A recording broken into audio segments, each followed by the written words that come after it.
Good morning, it's Sarah.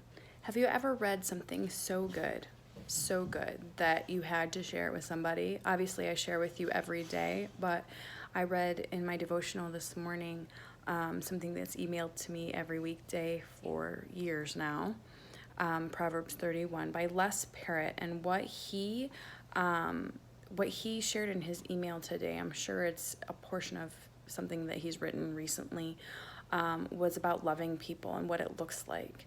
And I just wanted to read them to you. It's obviously modeling after Jesus, of course, but I feel like this is for everybody, that if we can remember these steps, these 5 characteristics of loving someone, then we better buckle up, because there's no more looking for reasonable or cautious love. Let's look for extraordinary and extravagant love, right?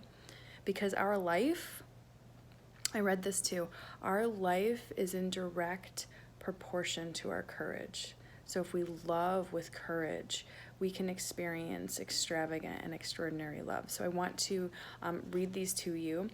So we should be more mindful and less detached. I feel like that's easier now to do than ever before with the distractions in this life, in this society, with social media and everything else. The next one, more approachable, less exclusive. While exclusive sounds sexy, it really just means you're closing yourself off, right?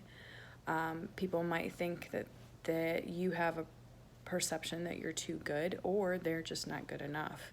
Most likely the latter, because we all feel that way about ourselves, unfortunately. The next one is more graceful and less judgmental. That one's a given. But like I said the other day, we're judgy. I know that. We're all judgy, but let's try and dig deep and find some grace, because we need it too. We all need grace. You know, we need grace from ourselves just as much from anyone else. So we should understand this one for sure. To be more bold and less fearful. It goes back to what I just shared with you about the courage, right? Our life unfolds in direct proportion to our courage. So does love, so does relationships. So be courageous.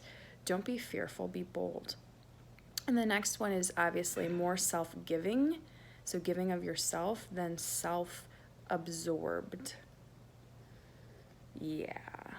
Yep. Christine Kane said this one. I added this. Your love will begin to grow. Okay? You will grow when you start celebrating and cheering for others instead of comparing and competing with them, right? It's hard to feel loved, and it's hard to love someone when you're comparing and competing with them constantly. So let's celebrate others instead. It's beautifully written by Christine Kane. I just added the love part, where your love will also begin to grow when you start celebrating others, cheering them on rather than comparing yourself to them and competing with them. It's exhausting. It's exhausting, and it's completely self-focused.